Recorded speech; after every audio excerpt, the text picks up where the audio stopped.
ఒడిలో పడుతున్నటువంటి యేసు ప్రభువుని చూస్తున్నాయి. కానీ నిజంగా ఆయన ఏమని కోరుకుంటాడంటే సిలువ వేయబడినటువంటి నన్ను అందరూ చూడాలని కోరుకుంటున్నాడు. హల్లెలూయా. అందుకోసమే బైబిల్లో రాయబడింది, సిలువ వేయబడిన క్రీస్తుని ప్రకటిస్తున్నాం. హల్లెలూయా. సిలువ వేయబడిన క్రీస్తుని ప్రకటిస్తున్నాం తప్ప మరియమ్మ ఒడిలో పండుకున్న క్రీస్తుని కాదు. హల్లెలూయా. కాబట్టి ఈ సోదరి సోదరులారా, మనము నిజంగా క్రీస్తుని ఆరాధించే వాళ్ళమైతే, క్రీస్తుని ప్రేమించే వాళ్ళమైతే, యేసు క్రీస్తు ప్రభువారు ఆ కలువరి శిలువలో ఏం చేశాడో అది తెలుసుకొని దాన్ని గ్రహించి మనము నిజంగా క్రీస్తుని ఆరాధించవలసినది. హల్లెలూయా. కాబట్టి ఈరోజు మనందరం ఈ విధంగా కూడుకొని కుటుంబాలుగా మరి దేవుని సన్నిధిలో కూడుకొని దేవుని యొక్క వాక్యం వినడానికి మనందరం కూడా ఈ విధంగా సమకూర్చబడినందుకు నిజంగా దేవునికి వందనాలు. హల్లెలూయా. మరి నిన్నటి దినాన చింతపల్లిలో మరి కుటుంబ కూడిక దేవుని యొక్క సహాయాన్ని బట్టి చాలా గొప్పగా జరిగింది. మరి దేవుడి రంగం మీదకి వచ్చి మరి సహోదరుడు యెషయా గారిని ఉపయోగించుకొని దేవుడు అక్కడ ఉన్నటువంటి చింతపల్లి సంఘంతో మాట్లాడాడు. హల్లెలూయా. మరి చాలా చక్కటి విషయాలు మరి మన దేవుడు మన బ్రదర్ సహోదరుడు యెషయా గారి ద్వారా చాలా విషయాలు దేవుడు మన సంఘానికి తెలియజేశాడు. హల్లెలూయా. నిజంగా చాలా ఆశీర్వాదాలు ఇచ్చాడు. ఎస్పెషల్లీ నేను చాలా ఆనందించాను. ఈరోజు కూడా యాక్చువల్గా నిజానికి ఆ సహోదరుడే రావాలి, కానీ మరి కొన్ని అనివార్య పరిస్థితులను బట్టి ఆ సహోదరుడు ఇక్కడ రావడానికి కుదరలేదు. మరి నిజంగా ఆ సహోదరుడు ఈరోజు ఇక్కడ ఉండుంటే ఇంకా నిజంగా ఆశీర్వాదకరంగా ఉండేది. హల్లెలూయా. సరే, ఏది అయినప్పటికీ మరి మనమైతే ఈరోజు కూడుకోవాలని మరి మనం నిర్ణయించుకున్నాం కాబట్టి, ఈరోజు కూడుకున్నాం కాబట్టి ఖచ్చితంగా దేవుడు మన మధ్యలోకి వచ్చి మాట్లాడతాడు. హల్లెలూయా. ఎందుకంటే ఎక్కడ ఇద్దరు ముగ్గురు కూడుకొని నా నామమును ప్రార్థిస్తారో వారి మధ్యలో ఉంటానని దేవుడు వాగ్దానం చేశాడు. కాబట్టి మనందరం ఆశతోటి ఇక్కడికి వచ్చాం కాబట్టి దేవుడి యొక్క మాటలు వినాలని. కాబట్టి ఇక్కడ ఎవరు నిలబడ్డా సరే ఆయన ఖచ్చితంగా మాట్లాడతాడు. హల్లెలూయా. యెషయా నిలబడాలని మనం కోరుకున్నాం, కానీ మరి కుదరలేదు. కాబట్టి అయినా సరే దేవుడు ఎవరినైనా సరే ఉపయోగించుకొని మాట్లాడగల దేవుడు ఆయన. హల్లెలూయా. సరే, మంచిది. నేను వాక్యంలోకి వెళ్ళబోయే ముందు, నా అంశంలోకి వెళ్ళబోయే ముందు కొన్ని విషయాలను నేను ముందుగానే ప్రస్తావించాలని కోరుకుంటున్నాను. అవి నిన్నటి దినాన సహోదరుడు యెషయా గారు చెప్పినటువంటి విషయాలనే కొన్నింటిని నేను ప్రస్తావించాలని ఆశపడతా ఉన్నాను. హల్లెలూయా. నిజంగా మనం కుటుంబంలో సమాధానం ఉన్నప్పుడు, కుటుంబంలో భార్య భర్త అలాగే బిడ్డలు వీళ్ళందరూ కూడా దేవుని యొక్క వాక్యం ప్రకారంగా దేవుని యొక్క క్రమంలో నడిచినప్పుడు అది ఆ కుటుంబానికి ఎంతో ఆశీర్వాదకరంగా ఉంటుంది. అంత మాత్రమే కాదు, సంఘానికి కూడా అది ఆశీర్వాదకరంగా ఉంటుంది. అంత మాత్రమే కాదు, అది ఆ ఊరి మొత్తానికి కూడా ఆశీర్వాదకరంగా ఉంటుంది. అంతేకాదు, దేశం మొత్తానికి కూడా అది ఆశీర్వాదకరంగా ఉంటుంది. హల్లెలూయా. దేవుని యొక్క వాక్యం ప్రకారం కనుక మన కుటుంబాలను మనం కట్టుకుంటే అవి ప్రపంచానికి ఆశీర్వాదకరంగా మారుతాయి. హల్లెలూయా. ఎందుకంటే దేవుని యొక్క మాటలో అంత శక్తి ఉన్నది. దేవుని యొక్క క్రమంలో, దేవుని యొక్క వాక్యంలో అంతటి శక్తి దాగి ఉన్నది. ఎందుకంటే మనం చాలా విషయాలు, చాలా ఉదాహరణలు మనం చూసినా మనకు తెలుసు. అదేంటంటే జాన్ వెస్లీ గారి తల్లి, ఆమె పేరు సుసన్నా వెస్లీ. సుసన్నా వెస్లీకి 19 మంది సంతానం. మనకు ఎంతమంది? 19 మంది సంతానం. సో ఈ 19 మంది సంతానాన్ని కూడా ఆవిడ ఎలా పెంచింది అంటే దైవభక్తితో పెంచింది ఆమె. సో ఆమె ఎలా పెంచిందనంటే ఆమె ప్రతిరోజు కూడా ఆ పిల్లల్ని పడుకోబెట్టి వాళ్ళ ముందు ఎంతో సేపు, కొంత 10 నిమిషాలు, పావు గంట లేదా అరగంట ప్రతి బిడ్డ కోసం ఆమె ప్రార్థించేదట. హల్లెలూయా. ఏదో ఇది 1 రోజు 2 రోజులు కాదు, బిడ్డలు పెరిగి పెద్దవాళ్ళైన తర్వాత కూడా అది ఆమె కంటిన్యూ చేస్తూ ఉండేది. ఎందుకంటే ఆ సుసన్నా వెస్లీ గారి తల్లిదండ్రులు ఆమెను అలాగే పెంచారు. సో అదే భక్తి, అదే క్రమం ఇప్పుడు ఆమె కూడా పాటిస్తూ తన కుటుంబాన్ని ప్రార్థనలోను వాక్యంలోను ఆమె పెంచింది. హల్లెలూయా. సో పెంచింది కాబట్టి ప్రియ సోదరి సోదరులారా, ఈ ప్రపంచానికి ఆ కుటుంబంలో నుంచి ఇద్దరు ప్రముఖమైనటువంటి వ్యక్తులు బయటకు వచ్చారంట. హల్లెలూయా. వాళ్ళు ఎవరంటే 6వ సంఘకాల దూత అయినటువంటి జాన్ వెస్లీ. హల్లెలూయా. 6వ సంఘకాల దూత అయినటువంటి జాన్ వెస్లీ, అలాగే ఆయన తమ్ముడు అయినటువంటి చార్లెస్ వెస్లీ. ఆయన మంచి పాటల రచయిత. ఆయన రాసిన పాటలు ప్రపంచవ్యాప్తంగా ప్రసిద్ధి పొందారు. సో వీళ్ళిద్దరూ కూడా ప్రపంచ ప్రఖ్యాతిగాంచినటువంటి క్రైస్తవ సహోదరులు వీళ్ళు. సో వీళ్ళు ఆ విధంగా కావడానికి కారణం ఏమిటి అంటే తన తల్లి యొక్క ప్రార్థన. హల్లెలూయా. చూడండి, ఒక తల్లి నిజంగా దేవుని యొక్క వాక్యాన్ని పట్టుకొని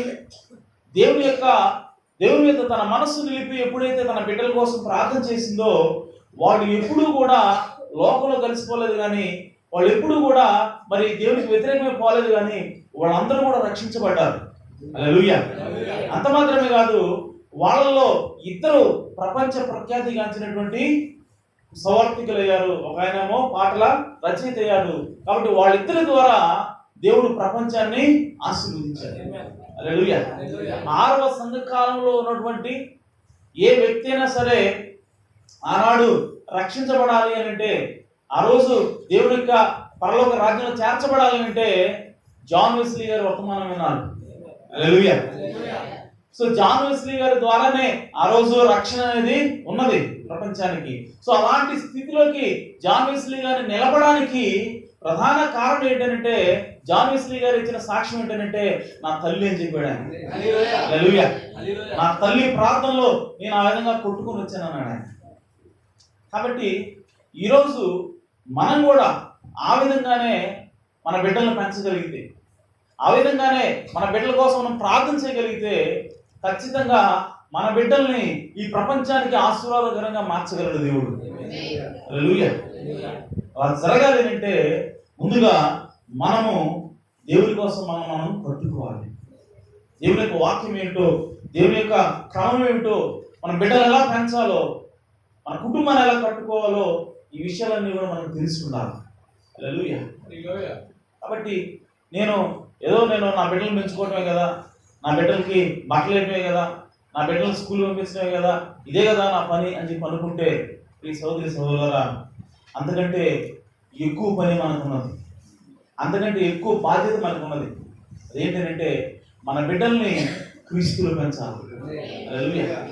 మన బిడ్డలు ఈ ప్రపంచానికి ఆశీర్వాదకరంగా మారాలి అంటే, మన బంధువులందరికీ కూడా ఆశీర్వాదకరంగా మారాలి అంటే మనము మన బిడ్డల్ని భక్తిలో పెంచాలి. మన బిడ్డలు మనం భక్తిలో పెంచాలంటే ముందుగా మనము భక్తిలో ముందుకి నడిపించుకోవాలి. హల్లెలూయా. అలా చేసినప్పుడు ఖచ్చితంగా దేవుడు మన బిడ్డలను ఆశీర్వదిస్తాడు, మన కుటుంబాన్ని ఆశీర్వదిస్తాడు. అలాగే ఈ సోదరి సోదరులారా, మన కుటుంబంలో మనము భార్యాభర్తల మధ్య మనం ఒకటి గమనిస్తూ ఉంటాం ఎప్పుడు కూడా. అదేంటంటే వాళ్ళిద్దరి మధ్య కూడా ఆధిపత్య పోరు జరుగుతూ ఉంటుంది. భార్యాభర్తల మధ్య ఆధిపత్య పోరు అంటే, నేను చెప్పింది నువ్వు వినాలని భర్త అంటాడు, కాదు నేను చెప్పింది నువ్వు వినాలని భార్య అంటాడు. సో ఇక్కడ ఏం జరుగుతుందంటే, నేనే బాస్, నేను చెప్తుంది నువ్వు వినాలని వాళ్ళు ఒకళ్ళ మీద ఒకళ్ళు ఆధిపత్యం చెలాయించుకోవడానికి ప్రయత్నం చేస్తూ ఉంటారు.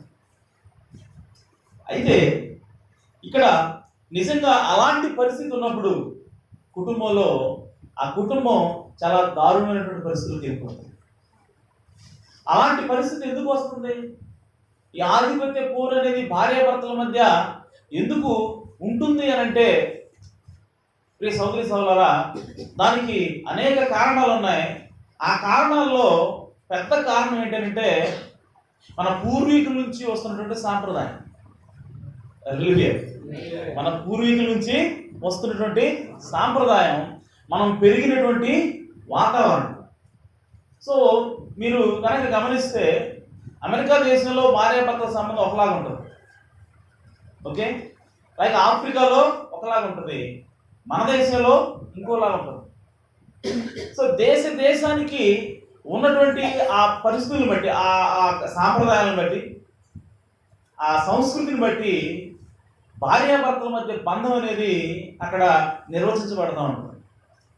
సో ఇక్కడ ఎస్పెషల్లీ మనకి ఈ సాంప్రదాయం, భారతదేశ సాంప్రదాయం ఏం చెప్తా ఉందంటే భార్య ఎప్పుడు కూడా తక్కువ, హల్లెలూయా, అణకువగా ఉండాలని బైబిల్ చెబుతుంది. కానీ మన దేశ సాంప్రదాయం ఏం చెబుతుందంటే భార్య అంటే తక్కువ, హల్లెలూయా, భర్త అంటే ఎక్కువ. భార్య తక్కువ, భర్త ఎక్కువ, హల్లెలూయా. సో మన దేశ సాంప్రదాయం ఏం చెబుతుందనంటే ఆ విషయం చెప్తామంటే బైబిల్ ఏం చెప్తుందనంటే భార్య భర్తకి లోబడాలి, భర్త భార్యని ప్రేమించాలి, హల్లెలూయా. ఏం చదవడా మనకు ఒకటి అర్థం కాదు. బైబిల్లో ఉన్నటువంటి విషయాల్ని, ఆ మాటల్ని మనం పెరిగినటువంటి సాంప్రదాయాలను బట్టి మనం చూడాలనుకుంటున్నాం. అందుకోసం మనకేం కనపడుతుందంటే బైబిల్ ఆ మాట చదవగానే మనకేమనిపిస్తుంది, భార్య భర్తకి లోబడాలి. లోబడమని చూసావా అంటే నువ్వు నాకంటే తక్కువ, హల్లెలూయా. నా మాట అర్థమవుతున్నాయా? బైబిల్ ఏం చెబుతుందనంటే భార్య భర్తకి లోబడాలని చెబుతుంది. కానీ ఆ మాట మనం చదవగానే మనకేమనిపిస్తుంది, భార్య తక్కువ, భర్త ఎక్కువ. కాబట్టి భార్య భర్తకి లోబడి ఉండాలి. కాబట్టి నేను చెప్పిందే నువ్వు వినాలా, నేను ఇక్కడ బాస్ అని చెప్పి భర్త తన స్థానం తీసుకోవడానికి ప్రయత్నం చేస్తున్నాడు. కొంతమంది స్త్రీలు దానికి ఒప్పుకోక, ఆ డామినేషన్ని ఒప్పుకోక వీళ్ళు ఎదురు తిరిగి నేను చెప్పిందే నువ్వు వినాలి అని వాళ్ళు మాట్లాడుతున్నారు. ఇదంతా ఎందుకు వస్తా ఉందనంటే మనకి పెరిగిన వాతావరణం, మన దేశ సాంప్రదాయ సంస్కృతి వల్ల దేవుని యొక్క వాక్యం వచ్చినా కూడా, హల్లెలూయా, మనం క్రైస్తవులు అయిన తర్వాత కూడా, మనం క్రైస్తవులో భక్తి నేర్చుకుంటున్నా కూడా, ఈ విషయాలు మనం ప్రతిదినం చదువుతున్నా కూడా వాటిని చూడాల్సిన విధానంలో మనం చూడలేకపోతున్నాం. అందుకోసమే ఈరోజు కుటుంబాల్లో ఇలాంటి గలిబిలి వాతావరణం అనేది కొనసాగుతోంది ఇంకా. కానీ దేవుడికి స్తోత్రం, మన ప్రవక్తని దేవుడు పంపించాడు, హల్లెలూయా.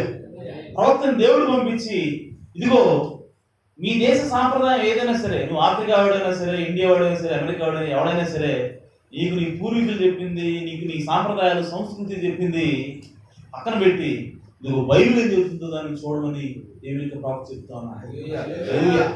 సో మన భార్య భర్తల సంబంధం ఎలా ఉండాలంటే బైబిల్ ఏం చెప్తుందో దాన్ని బట్టి మనకి ఉండాలి. సో బైబిల్ ఏం చెప్తా ఉందంటే భార్య భర్తకు లోబడి ఉండాలి అని చెప్తా ఉంది, అలాగే భర్త భార్యని ప్రేమించాలని చెప్తా ఉంది. దాని అర్థం దేవుడు ఎప్పుడు ఎక్కడ కూడా భార్య తక్కువ అంటే స్త్రీ తక్కువ, పురుషుడు ఎక్కువ అని ఎక్కడా చెప్పలేదు, హల్లెలూయా. ఇంకా ఏం చెప్తుంది బైబిల్, క్రీస్తులో వాళ్ళిరువురు సమానం అని చెప్తాం, హల్లెలూయా.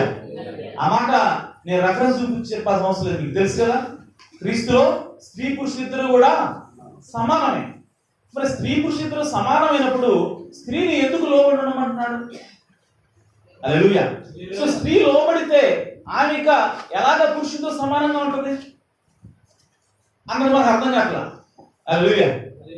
ప్రియ సోదరి సోదరులారా, లోబడినంత మాత్రాన వాళ్ళు తక్కువని కాదు, హల్లెలూయా. గుర్తుపెట్టుకోండి, లోబడినంత మాత్రాన వాళ్ళు తక్కువ కాదు, వాళ్ళు పురుషుడితో సమానమే, హల్లెలూయా. కానీ వాళ్ళు ఏం చేయాలంటే దేవుడు వాళ్ళని ఏ స్థానంలో ఉంచాడో ఆ స్థానంలో ఉండడానికి ప్రయత్నం చేయాలి, హల్లెలూయా. మీరు గమనించండి, మీకు అర్థం కావడం కోసం చెప్తాను. ఇప్పుడు ఇదంతా నా శరీరమే, ఇదంతా నా శరీరమే. అంటే దేవుడి దృష్టిలో స్త్రీ పురుషులు ఎలా ఉన్నారని మనం చూడాలనుకుంటే ఇప్పుడు ఇదంతా నా శరీరమే. ఇప్పుడు నా శరీరంలో నేను ఈ వేలు నేను కట్ చేస్తాను, నీ శరీరంలో ఒక భాగాన్ని నేను కట్ చేయాలనుకుంటున్నా అని ఎవరైనా నాతో అన్నారనుకోండి, నీ శరీరంలో ఒక భాగాన్ని నేను కట్ చేయాలనుకుంటున్నాను, ఏ భాగం కట్ చేయమంటావు, చిటికి వేలు కట్ చేయమంటావా, నీ కన్నుని కట్ చేయమంటావా అని అడిగితే నువ్వేం చెప్తావు, ఒప్పుకుంటావా? ఏమంటావు? నువ్వు ఇలా ఆలోచిస్తావు, పోనీ కన్నుంటే చాలా గొప్ప పని చేస్తా ఉంది, ఏది ఉందో పోతే పనులే కట్ చేసుకోవడానికి పెడతావు, పెట్టం కదా. అంటే దాని అర్థం ఏంటి? నువ్వు కంటిని ఎంత ఎక్కువగా ప్రేమిస్తున్నావో, హల్లెలూయా, నీ చిటికెన వేళ్ళు కూడా అంతే ఎక్కువగా ప్రేమిస్తున్నావు. ఈ రెండు నీకు సమానమే. హల్లెలూయా. ఈ రెండు నీకు ఇంపార్టెంటే. ఈ రెండు నీకు నీ దృష్టిలో సమానమే. అందుకోసమే ఆ ఏలు పోతే పోయిందని వేలు పెట్టట్లా కత్తికి. హల్లెలూయా. నువ్వేమంటున్నావు? నా కంటితో నేను ప్రపంచాన్ని చూడగలుగుతున్నా, కన్ను చాలా ఎక్కువ పని చేస్తూ ఉంది, కానీ చిటికి వేలుతో అంత ఎక్కువ పని లేదు కాబట్టి ఇది నాకు అవసరం లేదు, ఇది పెద్ద ఇంపార్టెంట్ కాదని చెప్పి మనం ఏళ్ళు కట్ చేయించుకోవడానికి ఒప్పుకోవట్లేదు. కారణం ఏంటంటే నువ్వు కన్నుని ఎంత ఎక్కువగా ప్రేమిస్తున్నావో వేళ్ళు కూడా అంతే ప్రేమిస్తున్నావు. హల్లెలూయా. దేవుడు కూడా అంతే. హల్లెలూయా. దేవుడు ఏం చెప్తున్నాడంటే స్త్రీకి, అమ్మా నిన్ను పురుషుడితో కలిపి మీ ఇద్దరిని ఒక కుటుంబంగా నేను ఉంచుతున్నా, మీ ఇద్దరు పిల్లలు కనాలి, ఇదంతా ఒక కుటుంబంగా ఉండాలని కోరుకుంటున్నాను. అయితే ఇప్పుడు స్త్రీ అయిన నీవు నీ భర్తకు లోబడు. హల్లెలూయా. పురుషుడైన నీవు నీ భార్యని ప్రేమించు అని దేవుడు వాళ్ళకి ఒక స్థానాన్ని ఇస్తా ఉన్నాడు. హల్లెలూయా. కానీ ఇప్పుడు దేవుడి దగ్గరికి పోయి, దేవుడా ఈ ఇద్దరిలో నేను ఎవరో ఒకరిని తీసేసుకోవాలనుకుంటున్నా, నేను ఎవరో ఒకరిని చంపాలనుకుంటున్నా, మరి ఈ ఇద్దరిలో ఎవరిని నువ్వు చంపమంటావు అని అడిగితే దేవుడు ఇలా చెప్తాడా? పురుషుడు అధికారం చేసేవాడు, పురుషుడు చాలా బలవంతుడు, చాలా పనులు చేస్తూ ఉంటాడు బయటకు వెళ్ళి, కాబట్టి పురుషుడు ఎక్కువ, స్త్రీ కేవలం లోబడుతూ ఉంటుంది, పురుషుడు ఏం చేయాలో చేస్తూ ఉంటుంది, కాబట్టి స్త్రీ తక్కువ, కాబట్టి స్త్రీని వేసేసే నాకు అభ్యంతరం లేదని చెప్పి అంటాడా? అంటాం. అలా అనేదైతే బైబిల్లో ఆ మాట రాయరు. ఏమని? క్రీస్తులో స్త్రీ పురుషులు ఇద్దరు కూడా సమానమే. హల్లెలూయా. అంటే దేవుని దృష్టిలో పురుషుడు ఎంత ఇష్టమో, పురుషుడికి ఎంత స్థానం దేవుడు ఇచ్చాడో, ఎంతగా ప్రేమిస్తున్నాడో స్త్రీని కూడా దేవుడు అంతగానే ప్రేమిస్తున్నాడు. హల్లెలూయా. సో దీన్ని బట్టి మనకి ఏమర్థం అవుతుందంటే స్త్రీ పురుషునికి లోపడమని దేవుడు చెప్పినంత మాత్రాన స్త్రీ తక్కువ కాదు, పురుషుడు ఎక్కువ కాదు, వాళ్ళిద్దరూ కూడా సమానమే. హల్లెలూయా.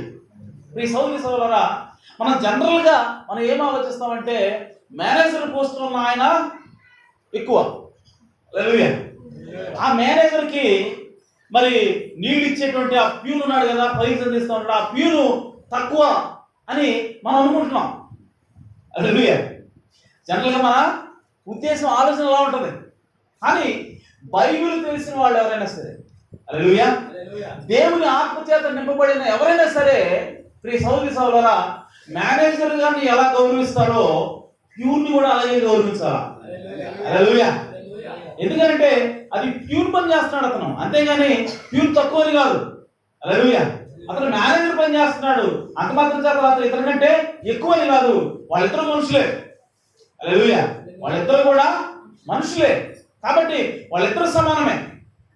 వాళ్ళిద్దరూ సమానమే, కాకపోతే వాళ్ళ పనులు వేరంతే, వాళ్ళ స్థానాలు వేరు. ఈ సాంప్రదాయం అనేది మనకి అమెరికా దేశంలో కనపడుతుంది. హల్లెలూయా. ఎందుకంటే వాళ్ళకి బైబిల్ తెలుసు కాబట్టి, మొదటి నుంచి ఎంతో లోతుగా వాళ్ళు దానిలో ఉన్నారు కాబట్టి, వాళ్ళు ఒక మేనేజర్ని ఎంతగా గౌరవిస్తారో, అంటే ఒక ప్రెసిడెంట్ని, వాళ్ళ దేశ ప్రెసిడెంట్ని ఎంతగా గౌరవిస్తారో ఆయన ప్యూర్ని కూడా అంతే గౌరవిస్తారు వాళ్ళు. హల్లెలూయా. వాళ్ళు ఏం చేస్తారంటే జస్ట్ వాళ్ళు చేసే పని ఏదంటే అంతవరకు, ఈజ్ మై బ్రదర్, అతను ప్యూర్ పని చేస్తాడు అంతే, కానీ అతను ఎవరు? అతను నా సహోదరుడు. హల్లెలూయా. అతను మేనేజర్ పని చేస్తాడు అంతే, అతను ఎవరు? నా సహోదరుడు. కాబట్టి వాళ్ళిద్దరూ నాకు సమానమే అన్న దృష్టితోటి వాళ్ళు ఎప్పుడు ఉంటారు. దానికి కారణం ఏంటంటే బైబిల్ యొక్క జ్ఞానంలో తెలుసు కాబట్టి. హల్లెలూయా. కాబట్టి ప్రియ సోదరి సోదరులారా, ఇక్కడ స్త్రీ లోబడమని దేవుడు చెబుతున్నాడు. అయినంత మాత్రాన స్త్రీ తక్కువ కాదు, పురుషునితో స్త్రీ సమానమని బైబిల్ చెప్తా ఉంది. అయితే దేవుడిచ్చిన స్థానంలో ఆమె ఉండాలి, దేవుడిచ్చిన స్థానంలో అతను ఉండాలి. హల్లెలూయా. దీన్ని మాత్రం దేవుడు పట్టించుకుంటాడు. మీరు గమనించండి, దేవుడు ఇచ్చిన స్థానాన్ని మనం ఎంత మాత్రం కూడా మార్చడానికి ప్రయత్నం చేయకూడదు. దేవుడు ఇచ్చిన స్థానాన్ని ఎంత మాత్రం మార్చడానికి ప్రయత్నం చేయకూడదు. దేవుడు కనుక నిన్ను స్త్రీగా పెడితే, హల్లెలూయా, దేవుడు నిన్ను స్త్రీగా పుట్టిస్తే నీవు నీ భర్తకి లోబడాలి. హల్లెలూయా. నిన్ను కనుక పురుషునిగా పుట్టిస్తే నీవు నీ భార్యని ప్రేమించి ఆ ప్రేమతో నీ భార్యని ఏలాలి. హల్లెలూయా. ఇక్కడ ఏలటం అనగానే మనకి ఇంకొక రాంగ్ కాన్సెప్షన్ వస్తుంది. హల్లెలూయా. ఏలటం అనగానే ఇక నా ఇష్టం వచ్చిందే నువ్వు వేయాలంతే. హల్లెలూయా. నేను ఏది చెబితే అది నువ్వు చేయాల్సిందే. నువ్వు నీ మాట అసలు కనీసం కేర్ కూడా చేయండి నేను అంతే. నువ్వు అసలు చెప్పడానికి కూడా అర్హులు కాదు అన్న ఉద్దేశంతో పురుషులు ఉంటున్నారు. హల్లెలూయా. ఈ సోదరి సోదరా, బైబిల్ చెప్పినటువంటి ఏలటం అన్న మాటకి అర్థం అది కాదండి. బైబిల్లో ఏలమని దేవుడు చెప్పాడు. ఏలటం అంటే ఎలా ఏలటం అని అంటే ఒక నియంతలాగా ఏలమని కాదు. హల్లెలూయా. ఎలా ఏలాలంటే ప్రేమతో ఏలాలి. హల్లెలూయా. ఒక నియంత పరిపాలిస్తాడు, అలాగే ఒక నిజమైనటువంటి రాజు కూడా పరిపాలన చేస్తాడు.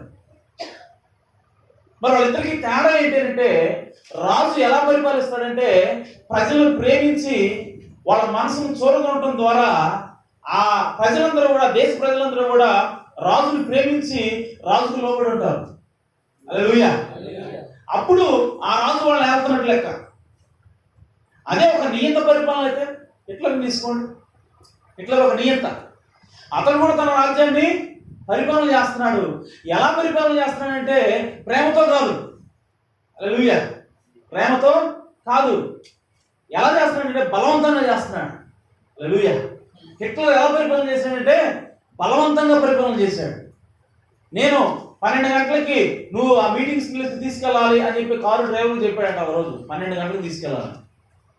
ఆ కారు డ్రైవరు ఒక నిమిషం ముందుకు వెళ్తే మంచిది కదా మా అయ్యగారికి అని చెప్పి వాడేం చేశాడు, ఒక నిమిషం తక్కువ 12 గంటలకు తీసుకెళ్ళాడంట. అక్కడ వెంటనే పిస్టల్ తీసేవాడిని కాల్చి పడేసాడంట.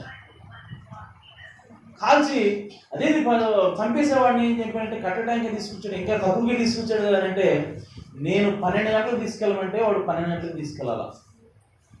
12కి తక్కువ కానీ ఎక్కువ కానీ తీసుకెళ్ళకూడదు. అందుకే కాల్ చేసాను. నా మాటే వేదం అంటే నేను చెప్పిందే జరగాలి. ఇది నియంత యొక్క స్వభావం. ఈ సోదరి సోదరా, దీన్ని దేవుడు వ్యతిరేకిస్తున్నాడు. అలాంటి స్వభావం పురుషుడు ఉండకూడదు. అలాంటి స్వభావం భర్తకు ఉండకూడదు. భర్త ఎప్పుడు కూడా ఎలా స్త్రీని ఆలాలి, కుటుంబాన్ని ఆలాలంటే ప్రేమ ద్వారా. హల్లెలూయా. భర్త తన భార్యని ప్రేమించడం వల్ల ఆ ప్రేమ వలన భార్యకి ఏమనిపిస్తుంది అంటే మా ఆయన ఏం చెప్పినా సరే ఏమనిపిస్తుంది. హల్లెలూయా. అప్పుడు ఆయన ఏం చెప్పినా ఏమంటది. ఇప్పుడు అతను ఏలుతున్నట్టే కదా. హల్లెలూయా. యేసు ప్రభు చెప్పిన ఏలటం అన్న మాటకి అర్థమైంది. బైబిల్ చెప్పినటువంటి ఏలటం అన్న మాటకి అర్థమైంది. పురుషుడు ఏలవలసిన విధానం అది బైబిల్ చెప్పింది. ఆ విధానం. కానీ ఈరోజు మనకున్నటువంటి మన పూర్వీకులు చెప్తున్నటువంటి ఆ సాంప్రదాయాన్ని బట్టి, ఆ సంస్కృతిని బట్టి మనం ఏం చేస్తా ఉన్నామంటే ఒకరి స్థానాన్ని ఒకరు తీసుకోవడానికి ప్రయత్నం చేస్తాం. అలాగే సోదరి సోదరులారా, ఎవరికి ఇచ్చిన స్థానంలో వాళ్ళు ఉండాలి. స్త్రీకి ఇచ్చిన స్థానంలో స్త్రీ ఉండాలి, పురుషుడికి ఇవ్వబడిన స్థానంలో పురుషుడు ఉండాలి. అలా కాకుండా స్త్రీ కనుక పురుషుడి స్థానాన్ని తీసుకోవడానికి ప్రయత్నం చేసిందా, అది దేవుని దృష్టికి అవమానం. హల్లెలూయా. అది దేవుని దృష్టికి చాలా నీచమైనటువంటి కార్యం.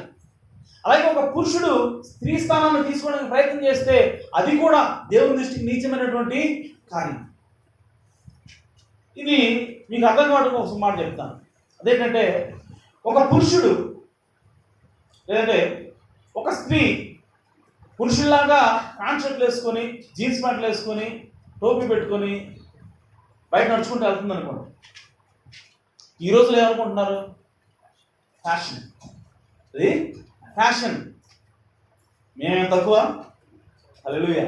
మేమేనా తక్కువ? మేము పురుషుల్లాగా ఉంటాం, మేము కూడా నిపుణులు చేయగలం పురుషుల్లాగా అని వాళ్ళు పురుషుల్లాగే బట్టలు వేసుకొని, పురుషుల్లాగే ఉద్యోగాలు చేస్తూ, పురుషుల్లాగే అందరి మీద పెత్తనం చేస్తూ వాళ్ళు కూడా ఏం చేస్తా ఉన్నారంటే పురుషుల్లాగా వ్యవహరిస్తున్నారంట. స్త్రీలు పురుషుల్లాగా వ్యవహరిస్తున్నారు. అది మన దృష్టికి ఎలా ఉందనంటే ఓకే నాలో తప్పేంది అన్నట్టుగా ఉంది. హల్లెలూయా. ఓకే నాలో తప్పేంది అనుకుంటున్నామా? సరే మంచిది. ఇప్పుడు ఒక పురుషుడు ఒక స్త్రీలాగా లంగా జాకెట్ వేసుకొని, లిప్స్టిక్ రాసుకొని, చెవులకి దుద్దులు పెట్టుకొని రోడ్డు మీద నడుచుకుంటూ వెళ్తున్నాడు అనుకోండి. అతను చూడగా మీకు ఏమనిపిస్తుంది? ఏంటో ఇక్కడ ఆడపిల్లగా ఉన్నాడు, చిచ్చి చిచ్చి అంటాం. హల్లెలూయా అంటామా అనమా? అది మనకి అసహ్యంగా ఉంది. అది మనకి అసహ్యం. ఎందుకు? ఏంటో ఎందుకు అసహ్యంగా అనిపిస్తుంది? కారణం ఏంటి? అరే, స్త్రీ పురుషుల్లాగా ప్రవర్తిస్తే మనకంత అసహ్యం కనపడలేదు, మరి పురుషుడు స్త్రీలాగా కనపడితే అసహ్యం ఎందుకో? దాన్ని ఎందుకు నువ్వు యాక్సెప్ట్ చేయట్లా? కారణం ఏంటి అని అంటే మనకు అర్థం కాదు. కానీ లోతుగా ఆలోచించండి దాని గురించి. ఒక పురుషుడు స్త్రీలాగా ప్రవర్తిస్తే అది నీకు అసహ్యం ఎందుకు కనబడుతుంది? ఎందుకు అని అంటే అది సృష్టికి విరుద్ధం. హల్లెలూయా. ఒక మాటలు ఏం చెప్పండి, ఏం చెప్తాం మనం? సృష్టికి విరుద్ధం అండి అని అంటాం. ఓకే, సృష్టికి విరుద్ధం అంటే ఏంటి? దేవుడు సృష్టించిన సృష్టి ఆదిలో అలాగా లేదు. పురుషుడు ఎలా ఉండాలో అలాగే ఉండాలి, స్త్రీ ఎలా ఉండాలో అలాగే ఉండాలి. కానీ మనం ఏమంటున్నాం అంటే పురుషుడు అలా లేడు కాబట్టి అతడు అసహ్యం అని అంటున్నాం. ఓకే సహోదరి, మరి స్త్రీ పురుషులాగా ప్రవర్తిస్తే అది నీకు అసహ్యంగా ఉండదా? హల్లెలూయా. ఆ మాట అర్థమవుతున్నాయా? పురుషుడు స్త్రీలాగా ప్రవర్తిస్తే అది నీకు అసహ్యంగా అనిపిస్తుంది కదా, అసహ్యంగా ఉంది కదా. మరి స్త్రీ పురుషులాగా ప్రవర్తించడం అసహ్యం కాదా? ఖచ్చితంగా అసహ్యం. పురుషుడు స్త్రీలాగా ప్రవర్తించడం ఎంత అసహ్యమో, ఒక స్త్రీ పురుషుల్లాగా ప్రవర్తించడం కూడా అంతే అసహ్యం. హల్లెలూయా. అందులో తేడా ఏం లేదు. కానీ సాతాను వచ్చి ఈరోజు మనల్ని ఆ విధంగా మౌల్డ్ చేశాడు. అందుకోసమే అది పెద్ద అసహ్యమైన కార్యాలు మనకు కనపడట్లా. కానీ దేవుడు వచ్చి మాట్లాడుతున్నాడు, ఓ సహోదరి, నేను ఉంచిన స్థానంలో నువ్వు ఉండాలా. హల్లెలూయా. నేను నిన్ను ఏ స్థానంలో ఉంచానో, ఒక స్త్రీగా నిన్ను పుట్టించినప్పుడు నువ్వు ఏ స్థానంలో ఉండాలో ఆ స్థానంలో ఉంటేనే నీవు నాకు అందంగా కనబడతావు. హల్లెలూయా. నీవు నాకు పర్ఫెక్ట్గా కనబడతావు.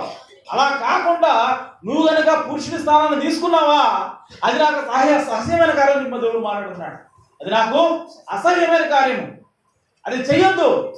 అందుకోసం దేవుడు ఏమంటాడంటే స్త్రీ పురుషుల్లాగా వేషం వేసుకోకూడదు, పురుషుల్లాగా పెత్తనం చేయకూడదు. హల్లెలూయా. దేవుడు ఆదిలో ఆ పురుషుని స్త్రీని సృష్టించినప్పుడు వాళ్ళ ప్లేస్ వాళ్ళకి ఇచ్చాడు దేవుడు, అంతే. ఆదాముని ఏమన్నాడంటే నువ్వు వెళ్తావు. హల్లెలూయా. స్త్రీతో ఏం చెప్పాడంటే నువ్వు లోబడతావు. సో అది ఎప్పటికీ మారదండి. ఈరోజు కూడా మనము అవి ఖచ్చితంగా పాటించి తీరాల్సిందే. హల్లెలూయా. మన స్థానాలను మనం మార్చుకుంటే అది దేవుని దృష్టికి అసహ్యమైనటువంటి కార్యం. ఈరోజు ఎందుకు స్త్రీ పెత్తనం చేయకూడదు? ఈరోజు ఎందుకు స్త్రీ తన భర్త మీద అధికారం చెలాయించకూడదు అని అంటే, ఈ సోదరి సోదరులారా, అది దేవుడు సృష్టించిన క్రమం కాదు. ఆదిలో దేవుడు స్త్రీని ఆ విధంగా సృష్టించలేదు. మొదటి నుంచి కూడా ఆమె స్థానం అది కాదు. హల్లెలూయా. అందుకోసమే స్త్రీని నువ్వు పెత్తనం చేయొద్దని దేవునికి వాక్యం తెలియజేస్తావు. ఒకవేళ అలా కనుక నువ్వు పెత్తనం చేసావా, నీవు దేవుని దృష్టిలో దిగజారిన దానిలాగా ఉన్నావు. హల్లెలూయా. చూడండి ఎంత గొప్ప మాట. ఇంకా దేవుడు ఇంకా మాట్లాడుతున్నాడు తెలుసా? పెత్తనము చేయు స్త్రీ ఈ ప్రపంచంలోనే అత్యంత శాపగ్రస్తమైన విషయం ఉంటుంది. ఈ ప్రపంచంలో అత్యంత శాపగ్రస్తమైనటువంటి విషయం ఏమిటి అని అంటే స్త్రీ పెత్తనం చేయడం. ఎంత పరుషమైనటువంటి కామెంట్ చూడండి. దేవుడు ఏమంటున్నాడు, ప్రవక్త ఏమంటున్నాడంటే పెత్తనం చేయు స్త్రీ ఈ లోకానికి అత్యంత శాపగ్రస్తమైనటువంటి సంగతి. ఎందుకు అని అంటే ఈ సోదరి సోదరా, ఇంకో విషయం, ఈ విషయాలన్నీ కూడా నేను స్త్రీల దృష్టిలో పెట్టుకుని చెప్పండి, ఇక్కడున్న స్త్రీల గురించి చెప్పట్లేదు. ఇక్కడున్న స్త్రీలందరూ కూడా మంచివాడు. సొలొమోను చెప్పాడు, నేను 1000 మంది పురుషులు చూశాను, ఒకడు కనపడ్డాడు. నేను ఒకడిని కనుగొన్నాను, కానీ 1000 మంది స్త్రీలలో ఒక్క ఆమె కూడా నాకు కనబడలేదు. అంటే 1000 మంది స్త్రీలలో నీతివంతమైనటువంటి ఒక స్త్రీని కనుగొనడం చాలా అరుదు. హల్లెలూయా, చాలా అరుదు. అంటే నీతిగా ఉండేటువంటి, నీతి అంటే ఏంటి? తన స్థానంలో తాను నిలబడేటువంటి స్త్రీ. హల్లెలూయా. దేవుడు ఆమెను ఏ స్థానంలో పెట్టాడో ఆ స్థానంలో నిలబడేటువంటి స్త్రీ చాలా అరుదు. అలాంటి స్త్రీలు ఇక్కడ ఉన్నారు. హల్లెలూయా. ఈరోజు మీరందరూ ఇక్కడికి వచ్చి వాక్యం వింటున్నారంటే, ఈరోజు ఈ చివరికాల వర్తమానాన్ని మీరు స్వీకరించారంటే, దానికి లోబడి మీరు ముక్కులకి చెవులకి ఉన్నటువంటి కూడా తీసేశారంటే, సొలొమోను చెప్పినటువంటి ఆ అరుదైన స్త్రీలు ఉన్నారు కదా, హల్లెలూయా, ఆ అరుదైన స్త్రీలు అందరూ కలిపి ఇక్కడ ఉన్నారు. హల్లెలూయా. సోదరి సోదరా, ఇప్పుడు నేను మాట్లాడుతుంది దేనికోసం అంటే స్త్రీల గురించి కాదు, కానీ పెత్తనం చేసేటువంటి స్త్రీ ఆత్మ గురించి. హల్లెలూయా. నేను ఏ పర్టికులర్ ఏ స్త్రీ గురించి మాట్లాడలేదు, కానీ పెత్తనం చేయు స్త్రీ యొక్క ఆత్మ గురించి మాట్లాడుతున్నాను. హల్లెలూయా. ఈరోజు నా అంశం అదే, పెత్తనం చేయు స్త్రీ ఆత్మ, పెత్తనం చేయు స్త్రీ యొక్క ఆత్మ. హల్లెలూయా. సో పెత్తనం చేసేటువంటి స్త్రీ యొక్క ఆత్మ అనేది స్త్రీ మీద పనిచేయచ్చు. హల్లెలూయా. పురుషుల మీద కూడా పనిచేయచ్చు, దేశం మీద కూడా పనిచేయచ్చు, ప్రధాని మీద కూడా పనిచేయచ్చు. హల్లెలూయా. ఎందుకంటే అది ఆత్మ కనుక. సో ప్రియ సోదరి సోదరా, ఈరోజు దేవుని యొక్క వాక్యం ఏం చెబుతుందంటే, పెత్తనం చేయు స్త్రీ ఆత్మ కలిగి ఉండటం చాలా శాపగ్రస్తమైనది, చాలా శాపగ్రస్తమైనది. దానిని మనం గమనించాలి. హల్లెలూయా. కాబట్టి ప్రియ సోదరి సోదరా, భర్తకి లోబడి ఉండటం అనేది మీరు తక్కువ అని చెప్పడం కాదు. భర్తకి మీరు లోబడి ఉన్నప్పుడే మీరు సరిగా ప్రవర్తిస్తున్నారు అర్థం. హల్లెలూయా. భర్తకి మీరు లోబడినప్పుడే మీరు నిజంగా స్త్రీలాగా మీరు ప్రవర్తిస్తున్నారు అర్థం. హల్లెలూయా. సో అది ఎలా ఉందంటే, ఒక స్త్రీ బట్టలు ధరించినట్టుగా ఉంది, ఒక స్త్రీ బట్టలు ధరించినట్లుగా ఉంది. అలా కాకుండా ఒక స్త్రీ తన భర్త మీద పెత్తనం చేస్తా ఉందనంటే అది ఎలా ఉంది దేవుని దృష్టికి అంటే, అదే స్త్రీ పురుషుని బట్టలు ధరించుకొని తిరుగుతున్నట్లుగా ఉంది. హల్లెలూయా. ఎందుకంటే ఆమె తన స్థానాన్ని తప్పిపోయింది. ఆమె తన స్థానాన్ని తప్పిపోయింది. ఎందుకు తప్పిపోయింది? కారణం ఏమిటి అంటే, ఆమె ఏమనుకుంటా ఉంది అంటే, అలాగ లోబడి ఉండటం అనేది చేతకంటామని, అలాగ లోబడి ఉండటం అనేది ఇది పనికిమాలిన చేసే విషయమని, అలా లోబడి ఉండటం అనేది మరి అది నేను తక్కువ అని చెప్పడం అని చెప్పి ఆమె భ్రమపడే విధంగా సాధన చేస్తానంటే ఆత్మ ప్రేరేపిస్తూ ఉంది. కానీ దేవుని యొక్క వాక్యం చదువుతామంటే, సహోదరి నీవు నీ భర్తకు లోబడి ఉండటం అనేది నీవు తక్కువని కాదు, అలా ఉండటమే నిజంగా నువ్వు స్త్రీ అని చూపిస్తూ ఉంది. హల్లెలూయా. నీ స్థానంలో నువ్వు నిలబడుతున్నావని ఆ విషయంలో చూపిస్తూ ఉంది. అలా కనుక ఒక స్త్రీ ఆమె పెట్టినటువంటి దేవుడు ఆమెను పెట్టిన స్థానంలో ఆమె నిలబడితే ఖచ్చితంగా అది ఆ కుటుంబానికి మాత్రమే కాదు, తన యొక్క బంధువులకి అలాగే తన భర్తకి అందరికీ కూడా ఆశీర్వాదకరంగా ఉంటుంది. హల్లెలూయా. కాబట్టి ఈ సోదరి సోదరులు గమనించింది, స్త్రీ పురుషుడికి అలా లోబడినప్పుడు ఖచ్చితంగా దేవుడు ఆ కుటుంబాన్ని ఆశీర్వదిస్తాడు. ఈరోజు అందరూ ఏమనుకుంటున్నారంటే స్త్రీ లోబడకూడదు, లోబడితే తక్కువ. కాదండి, బైబిల్ అలా చెప్పట్లేదు. లోబడుతున్నామంటే తక్కువని కాదు. ఫర్ ఎగ్జాంపుల్ ఒక మేనేజర్ ఉన్నాడు, మేనేజర్ దగ్గర ప్యూన్ ఉన్నాడు. ప్యూన్ నిజంగా ఏమైనా ఆలోచనంటే నేను ప్యూన్ పని చేస్తున్నాను అంతే. నేను ప్యూన్ పని చేస్తున్నాను అంతేగాని నేను తక్కువ కాదు. మన దేశంలో వచ్చిన చిక్కి ఏంటంటే మనం అట్టగా ఆలోచిస్తున్నాం. నేను ప్యూన్ పని చేస్తాను కాబట్టి నేను తక్కువ, ఆయన మేనేజర్ పని చేస్తాను కాబట్టి ఆయన ఎక్కువ. నో నో నో నో కాదు. ఆయన మేనేజరు, నేను ప్యూన్ పని చేస్తాను, ఆయన మేనేజర్ పని చేస్తున్నాను అంతే. మీ ఇద్దరు మనుషులమే కాబట్టి మేము సమానం. అలాగే ఈ సోదరి సోదరా, స్త్రీ కూడా ఏమని ఆలోచించాలంటే దేవుడు నన్ను స్త్రీగా ఉంచాడు కాబట్టి నేను నా పని లోబడటం, ఆయన పురుషుడిగా పుట్టించాడు కాబట్టి ఆయన పని నన్ను పరిపాలన చేయటం, నన్ను గైడ్ చేయటం, నన్ను ప్రేమించడం, నాకు కావాల్సినవి కూడా ఆయన సప్లై చేయటం, ఇది ఆయన పని. ఆయన పని ఆయన చేస్తున్నాడు, నా పని నేను చేస్తున్నాను. మేమిద్దరం దేవుల్లో సమానమే. మేమిద్దరం దేవుల్లో సమానమే. ఇది ఒక భార్య భర్త వాళ్ళిద్దరూ కూడా ఆలోచించాల్సిన విధానం. In the same way pastor and church, సంఘ కాపరి మరియు సంఘం కూడా ఆ విధంగా ఆలోచించాలి. సంఘ కాపరిని దేవుడు నియమించాడు. సో సంఘ కాపరికి కొన్ని అధికారాలు ఇచ్చాడు దేవుడు. కాబట్టి ఆయన అధికారం చేస్తాడు, ఆయన వాక్య పరిచయం చేస్తాడు. కాబట్టి అది ఆయన పని.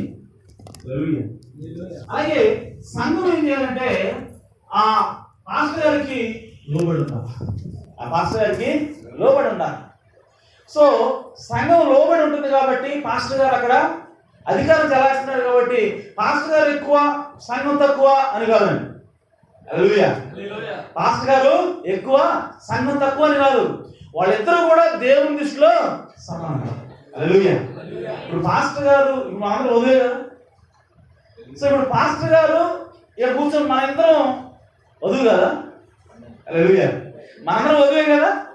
మరి దేవుని దృష్టి మనందరం ఏంటి? సమానమే కదా. హల్లెలూయా. అయినా సరే దేవుడు పాస్టర్ గారికి ఒక స్థానం ఇచ్చాడు కాబట్టి ఆయన్ని ఆ స్థానంలోనే ఉంచాలి.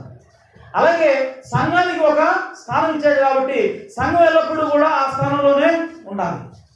అంత మాత్రం చేత ఒకళ్ళు ఎక్కువ ఒకళ్ళు తక్కువని కాదండి. హల్లెలూయా. ఎవరి పని వాళ్ళు చేయాలి. చేసినప్పుడు ఆ సంఘం అనేది ఆశీర్వదించబడుతుంది. హల్లెలూయా. అలాగే ఒక కుటుంబంలో కూడా భార్యాభర్తలు ఆ విధంగానే ఉండాలి. ఎవరి పని వాళ్ళు చేయాలి. ఎవరి స్థితి, ఎవరి స్థానం వాళ్ళు తెలుసుకొని వాళ్ళు ప్రవర్తించినప్పుడు ఖచ్చితంగా అది చాలా ఆశీర్వాదకరంగా ఉంటుంది. హల్లెలూయా. కాబట్టి ఈ సోదరులు ఇప్పుడు గమనించండి, మనం జనరల్గా ఏమనుకుంటున్నామంటే భార్యాభర్తలు వీళ్ళిద్దరూ ఉన్నారు కదా, భార్య పని ఏంటి అని అంటే, భార్య ఏం చేయాలి అని అంటే ఇంట్లో వంటింట్లో ఉండి ఆమె ఎప్పుడు కూడా వంటింట్లో ఉండి వంట నుండి పెడతా ఉండాలి. తన భర్త తన పిల్లలు విడిచినటువంటి ఆ బట్టలు ఉతుకుతూ ఉండాలా. హల్లెలూయా. అలాగే మరి శరీర కార్యాలు, శరీరమైనటువంటి కోరికలు ఏమైనా ఉంటే నా భర్తకు అవి తీర్చాలా. ఈ పనులే కదా నాయి భార్యగా చేయాల్సింది. హల్లెలూయా. అందుకోసమే కదా నేను భార్యగా ఉన్నాను అన్న ఇదిలో ఉంటున్నాను. హల్లెలూయా. కానీ ఈ సోదరుల ద్వారా దేవుడు స్త్రీకి ఎంత గొప్ప స్థానాన్ని ఇచ్చాడో మనం చూద్దాం. ఆది కాండంలో అంటే మనం ఏమనుకుంటున్నాం అంటే భార్య అంటే ఏముందా, వంట ఉండాలి, బట్ట ఉతకాలా. హల్లెలూయా. పిల్లలు కట్టడానికి భర్త దగ్గర ఉండాలి, పిల్లలు పుడితే పిల్లల్ని పెంచాలి. ఇంతవరకే కదా, ఇంకేముంది స్త్రీకి పెద్ద ఇంపార్టెన్స్ ఏముంది. హల్లెలూయా. ఈ మాత్రం దానికి మమ్మల్ని పెద్ద ఇది చేస్తున్నారు మమ్మల్ని. స్త్రీ సోదరులారా, దేవుడి ఉద్దేశం కాదు. దేవుడి ఉద్దేశం ఏంటంటే ఒకసారి చూద్దాం. వెనక్కి మన ఆది కాండంలో రెఫరెన్స్ చూపించిన అవసరం మనకు తెలుసు. ఆది కాండంలో దేవుడు ఆదాముని సృష్టించాడు. హల్లెలూయా. ఆ సృష్టి అంతా కూడా 6 రోజులు చేశాడు. 6వ రోజు ఆదాముని సృష్టించాడు. సృష్టించిన తర్వాత ఇప్పుడు దేవుడు ఏమంటున్నాడనంటే అంతా కరెక్ట్గానే ఉంది, అంతా సరిగా, అంతా బాగుంది, అంతా బాగుంది, అంతా బాగుంది అంటున్నాడు. చివరికి వచ్చి ఆదాము చూసి దేవుడు ఏమంటాడంటే నరుడు అంటే ఆదాము ఒంటరిగా ఉండటం బాగాలేదు. హల్లెలూయా. ఆదాము ఒంటరిగా ఉండటం బాగా అదేంటి, ఆదాముకి ఈ భూమి మీద పరిపాలించే శక్తి ఉంది. హల్లెలూయా. ఆదాముకి అధికారం ఉంది. ఆదాము ఎవరంటే ఈ భూమి మీద రాజు అయి ఉన్నాడు. హల్లెలూయా. సో ఆ రాజు ఏం చేయగలడంటే ఏదైనా చేయగలడు ఈ భూమి మీద. ఒక చిరుతపుల్ని చిరుతపులి రానగానే తోక పుట్టుకు రావాలి. హల్లెలూయా. ఒక సింహాన్ని సింహం ఇట్లా నీ మీదకి స్వారీ చేయాలనుకుంటానంటే అది రావాలి, దాని మీద ఎక్కి అతను స్వారీ చేయగలడు. హల్లెలూయా. ఒక నది ఆ విధంగా పారుతున్నప్పుడు ఓ నది నువ్వు ఇక్కడ కాదు, నువ్వు నీ దిశ మార్చుకొని వేరే చోట ప్రవహించానంటే ఆ నది ప్రవహిస్తుంది. హల్లెలూయా.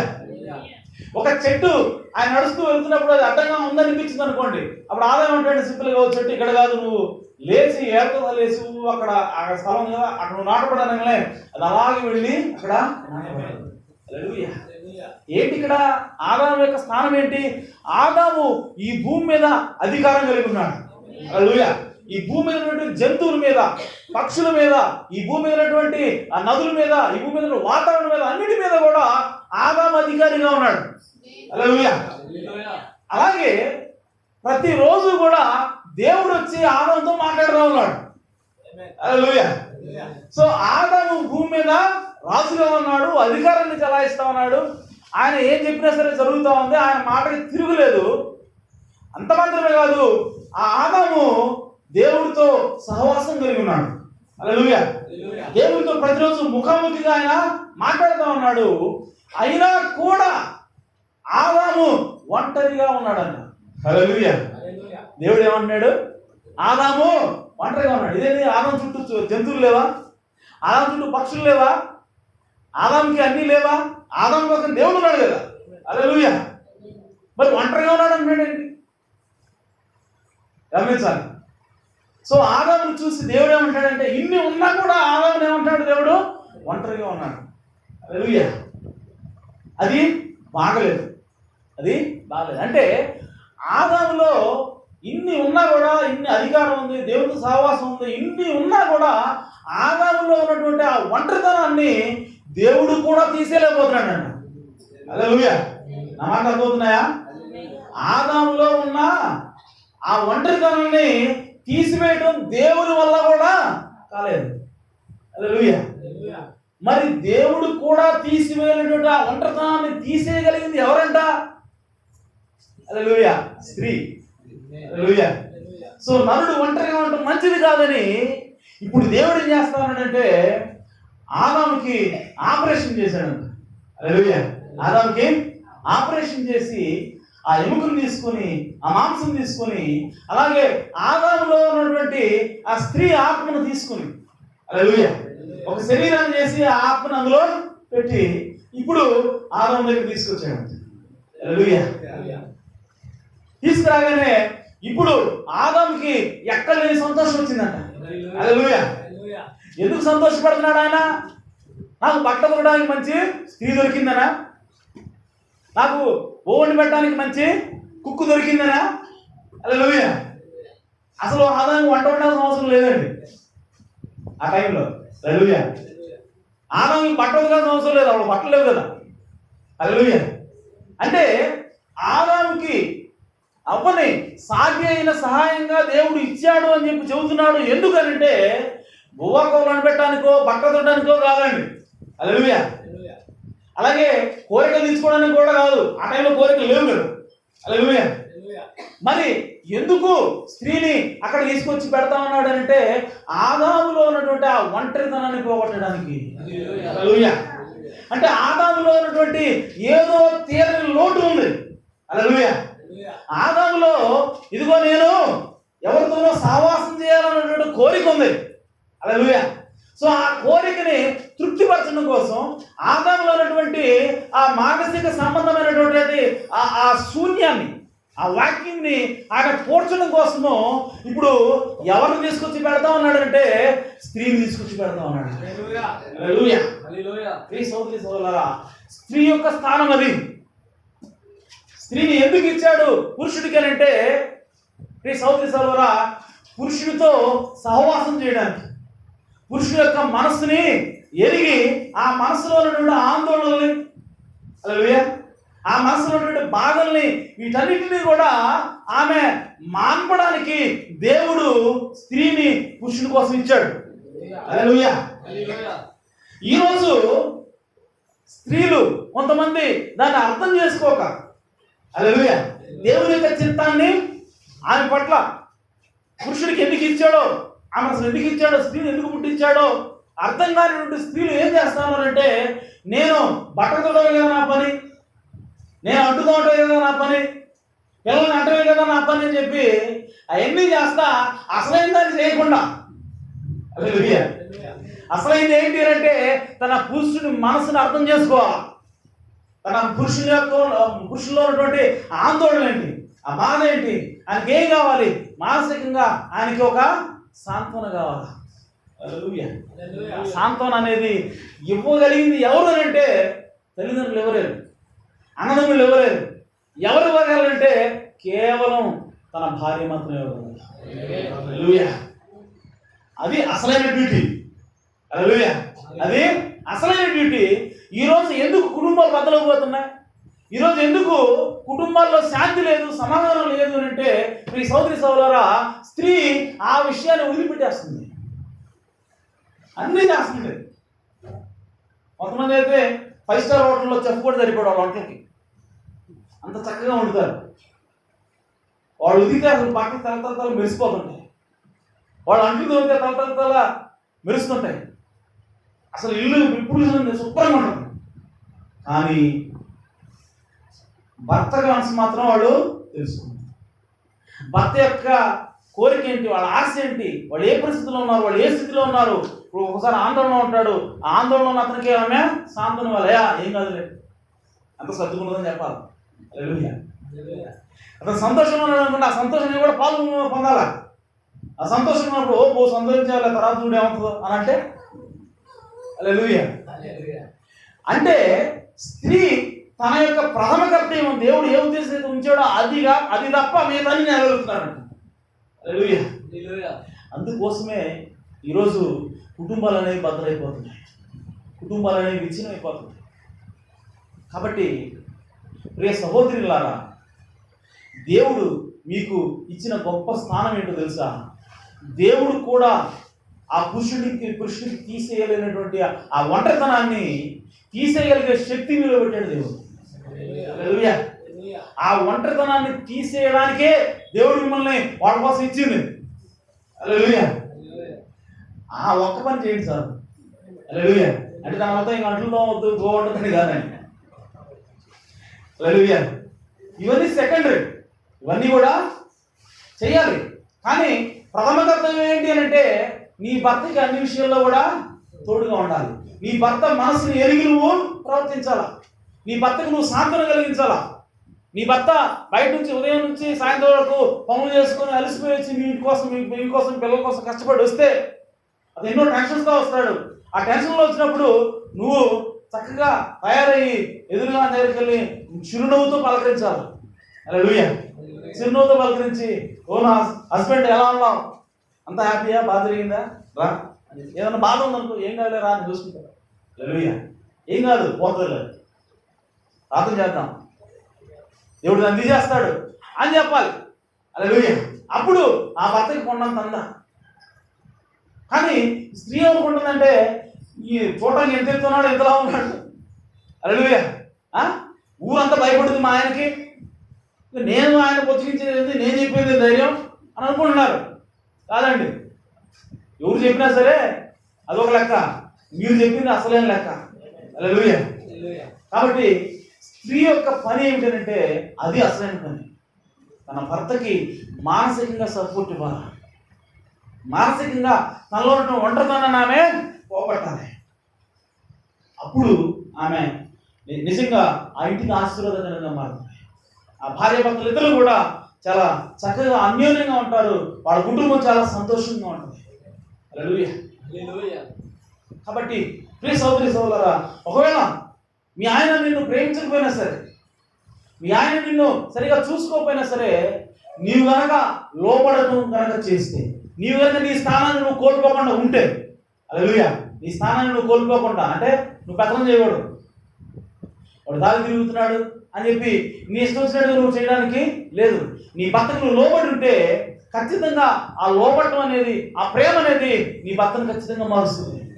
హల్లెలూయా. ఎందుకంటే నీవు దేవుడిచ్చిన స్థానంలో నిలబడ్డావు కాబట్టి, దేవుడు నీకు ఏ స్థానం అయితే ఇచ్చాడో ఆ స్థానంలో నువ్వు నమ్మకంగా నిలబడ్డావు కాబట్టి మిగిలిన పరిస్థితుల్ని మార్చడం, ఆయన సరిచేయడం అనేది దేవుడు తీసుకుంటాడు ఆ బాధ్యత.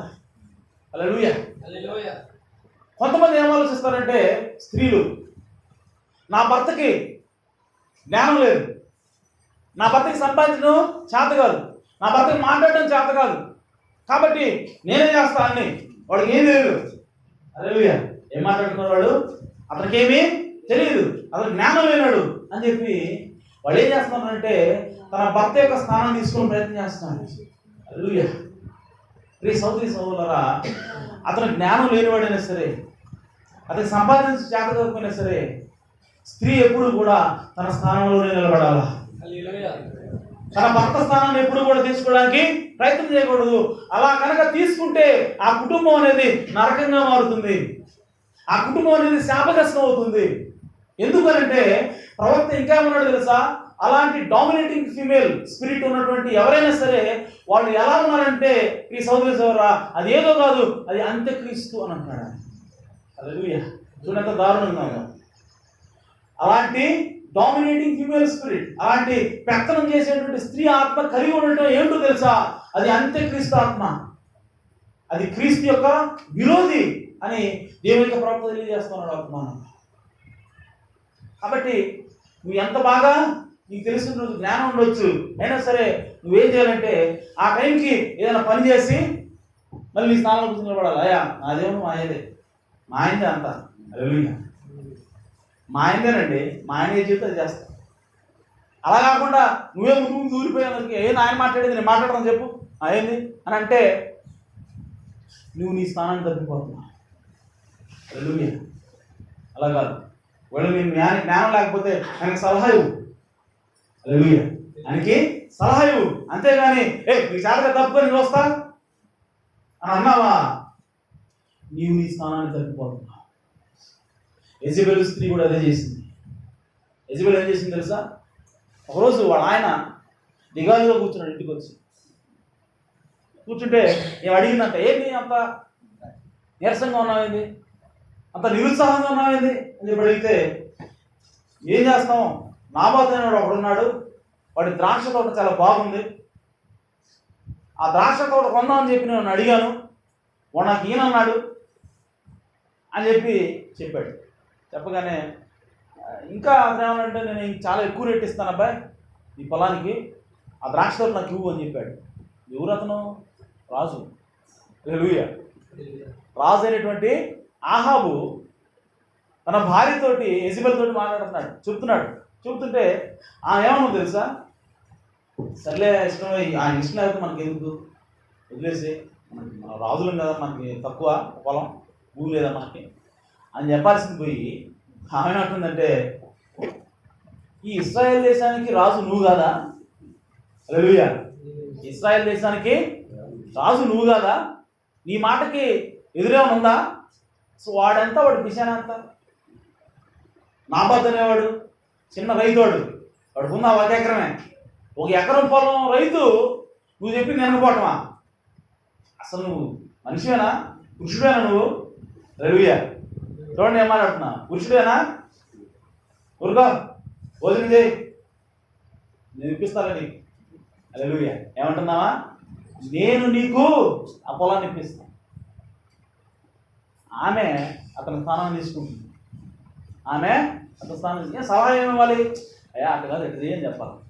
హల్లెలూయా. అట్లా కాదయ్యా, ఎట్లా చెయ్యి బాగుంటుంది అని చెప్పాలి. ఆమె ఉంటుంది, నేను ఇప్పిస్తాను నీకు, నువ్వు పక్కన. హల్లెలూయా. నేను రంగం మీదకి వస్తా, నేను చేస్తా నీకోసం, నువ్వు పక్కన. అది డామినేటింగ్ స్పిరిట్. హల్లెలూయా. అదే డామినేటింగ్ స్పిరిట్ రోమన్ క్యాథలిక్ చర్చిలో కూడా ఉందని చెప్తున్నారు. యెజబెలును నీవు ఉండనిచ్చుచున్నావు అని ప్రకటనలో రాయబడింది. యెజబెలు అనే స్త్రీని నీవు ఉండనిచ్చుచున్నావు. యెజబెలు అనే స్త్రీ యొక్క ఆత్మ ఎక్కడుందనంటే రోమన్ క్యాథలిక్ సంఘంలో ఉంది. సో రోమన్ క్యాథలిక్ సంఘంలో ఉంది ఎలా చెప్తున్నా అంటే, రోమన్ క్యాథలిక్ సంఘం ఏం చేసిందో తెలుసా? రోమన్ క్యాథలిక్ సంఘం ఏం చేసిందంటే, దేవుని యొక్క స్థానాన్ని సంఘం తీసుకుంది. హల్లెలూయా. అసలు పాపాలు క్షమించేది ఎవరు? యేసు దేవుడు. అలాగే ఈ భూమి మీద ఎవరి ద్వారా పరలోకానికి వెళ్తారు? యేసుక్రీస్తు ద్వారా. ఇప్పుడు రోమన్ క్యాథలిక్ సంఘం వచ్చేమంటుంది, నీ పాపం నేను క్షమిస్తా. హల్లెలూయా. నా డబ్బులు కట్టు, నేను నీకు క్షమిస్తా. హల్లెలూయా. అలాగే నువ్వు నాకు చెప్పు, నేను ఆయన చెబుతా. నువ్వు నాకు చెబితే సంఘానికి నేను దేవుడు చెబుతా. మీడియేటర్ ఎవరు? యేసుక్రీస్తు కాదు, రోమన్ క్యాథలిక్ సంఘమే. సో ఇదేంటి? Dominating female spirit. ఇదేంటి? పెత్తనం చేసే స్త్రీ యొక్క ఆత్మ. హల్లెలూయా. సో ఆ స్త్రీ యొక్క ఆత్మ ఏం చేస్తుంది? ఎవరు డామినేట్ చేస్తుందంటే యేసుక్రీస్తుని డామినేట్ చేస్తుంది. దేవుని యొక్క స్థానాన్ని అది తీసుకుంది. అందుకోసం ఆయన ఏమంటాడంటే మీరు అందరూ దాని నుంచి పక్క జరగండి. హల్లెలూయా. దాని నుంచి మీరు బయటికి రండి, నేను దాన్ని కాల్చి బూడిద చేస్తాను అంటున్నాడు యేసుక్రీస్తు. హల్లెలూయా. ఎందుకు? స్త్రీని దేవుడు ఏ స్థానంలో పెట్టాడో ఆ స్థానంలోనే ఉండాలి. అప్పుడు ఇది దేవుడికి అందంగా కనబడుతుంది. హల్లెలూయా. అలా కాకుండా ఆమె గనక పురుషుని స్థానాన్ని తీసుకున్నదా, దేవుని దృష్టికి అది చాలా అసహ్యమైనటువంటి కార్యము. ఈరోజు ప్రియ సోదరి సోదరులారా, కుటుంబాల్లోనే కాదు సంఘాల్లో కూడా అదే జరుగుతూ ఉంది. ఈరోజు కుటుంబాల్లోనే కాదు ఆ డామినేటింగ్ ఫీమేల్ స్పిరిట్ పనిచేస్తూ ఉంది. ఆ పెత్తనం చేసే స్త్రీ ఆత్మ కుటుంబంలోనే కాదు సంఘంలో కూడా అది పనిచేస్తూ ఉంది. అందుకోసమే కొంతమంది లేచేమంటారంటే మా పాస్టర్ గారికి వాక్యం తెలియదండి. హల్లెలూయా.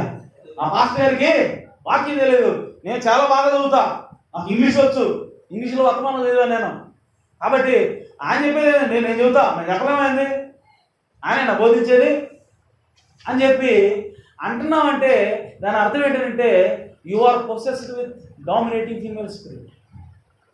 నీకు పెత్తనం చేసే స్త్రీ ఆత్మ ఉన్నది. అది చాలా దారుణమైనటువంటి పరిస్థితి. కాబట్టి పాస్టర్ గారికి నీ అంత వాక్యం జరిగిపోవచ్చు, హల్లెలూయా, నీ అంత వాక్యం జరిగిపోవచ్చు, నీలాగా ఆయన కార్యక్రమాలను అరేంజ్ చేయకపోవచ్చు, అయినా సరే దేవుడు ఆయన పాస్టర్ స్థానంలో పెట్టాడు, నిన్ను సంఘ స్థానంలో పెట్టాడు, విశ్వాస స్థానంలో పెట్టాడు. కాబట్టి ఎవరి స్థానంలో వాళ్ళు ఉండాలి. హల్లెలూయా. ఎవరి స్థానంలో వాళ్ళు ఉండాలి. నువ్వు కావాలంటే సలహా ఇవ్వచ్చు, అయ్యగారు మీకు అంత సలహా ఇచ్చే అనుకుంది కాదండి, ఇలా చేస్తే బాగుంటుంది మీరు ఆలోచించండి చెప్పాలి, అంతే. హల్లెలూయా. అంతేగాని మీరు పక్కన ఉండండి నేను చెబుతాను, నువ్వేంది నీకేం జాతకట్లేదు అని చెప్పి అన్నావా, అది డామినేటింగ్ ఫీమేల్ స్పిరిట్. నువ్వు ఎక్కడ ఉన్నావు అంటే రోమన్ క్యాథలిక్ సంఘంలో ఉన్నావు. హల్లెలూయా. పేరుకి వర్తమానం అంటున్నావు, కానీ ఆ స్పిరిట్ కనుక నీకు నాకు ఉంది, ఆ సంఘానికి ఉందనంటే ఆ సంఘం ఎక్కడ ఉందనంటే రోమన్ క్యాథలిక్ సంఘంలాగా ఉంది. హల్లెలూయా. కాబట్టి ఈ సోదరి సోదరులారా, ఎవరికి ఇచ్చిన స్థానంలో వాళ్ళు నిలబడాలి. స్త్రీకి ఇచ్చిన స్థానము చాలా విలువైనది, అది చాలా ఉన్నతమైనది. దేవుడు ఆ స్థానాన్ని నీకు ఇచ్చాడు కాబట్టి ఆ స్థానంలో నిలబడటమే, అదే ఆశీర్వాదం తీసుకొస్తుంది. అలా కాకుండా నువ్వు తప్పావా, అది శాపాన్ని తీసుకొని వస్తుంది. అలాగే పురుషులు కూడా స్త్రీలను ప్రేమించాలి. హల్లెలూయా.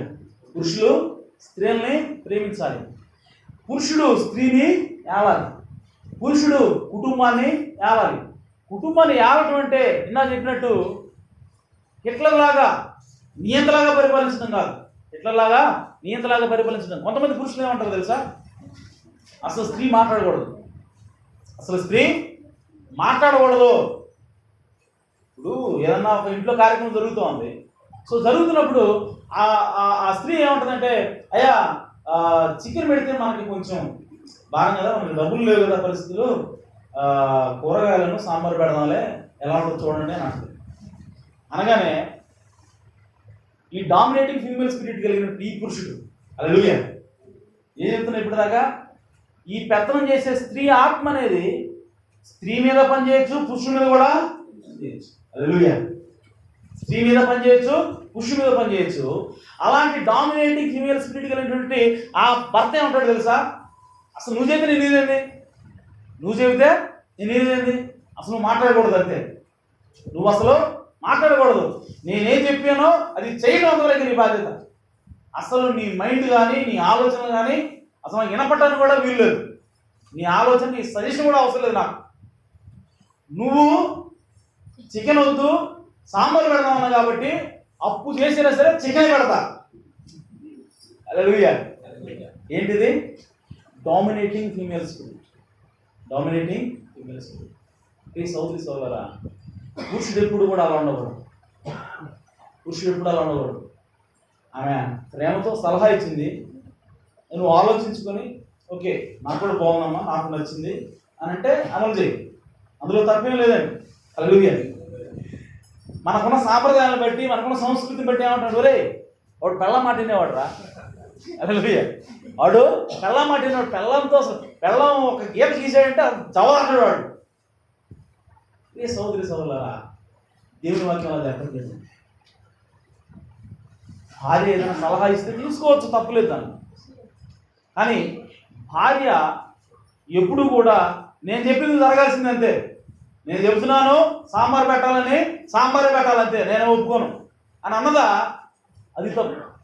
హల్లెలూయా. అది తప్పు, నువ్వు వినకూడదు. హల్లెలూయా. ఆ పురుషుడు అప్పుడే కావాలంటే నేను పురుషుని కాబట్టి, నేను పెకన చేసింది కాబట్టి నువ్వు చెప్తే నేను నమ్మా అనాలి అప్పుడు.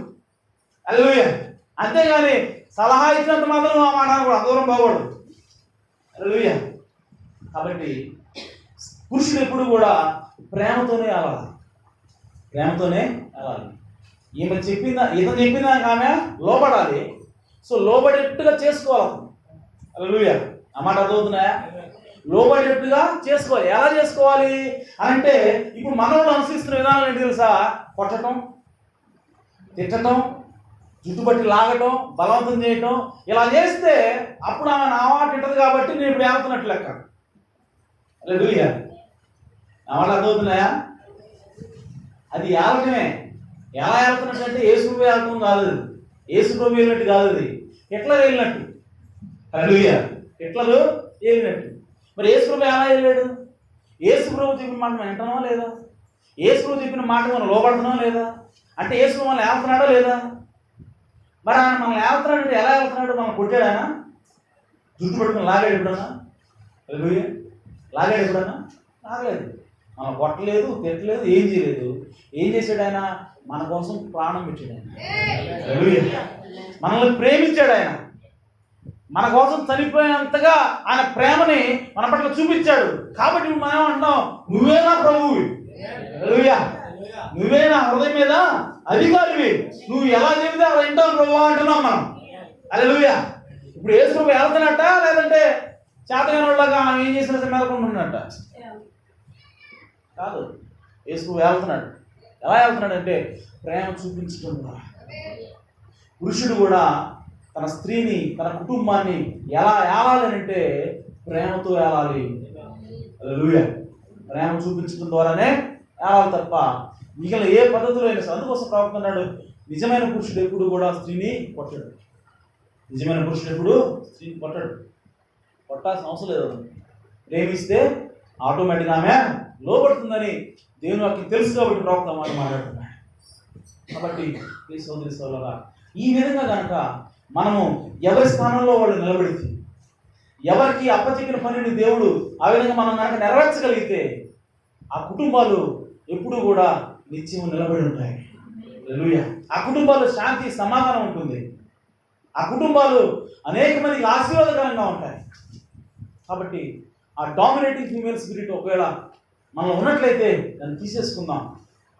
అప్పుడు దేవుడు మనల్ని ఆశీర్వదిస్తాడు. అలాగే సాయంకాలం దేవుని చిత్తం అయితే బిడ్డలను ఎలా పెంచాలి? టీనేజర్స్, యవ్వనంలోకి వస్తున్న పిల్లలు ఉన్నారు, వాళ్ళతో తల్లిదండ్రులు ఎలా పెంచాలి అని బైబిల్ చెబుతుందో దాన్ని మరి దేవుని చిత్తం అయితే దేవుడు సాయంత్రం బోధిస్తాడు. మనం విందాం. ఈ కొద్ది మాట దేవుడు మన ఇంట్లో దీవించిన గాక.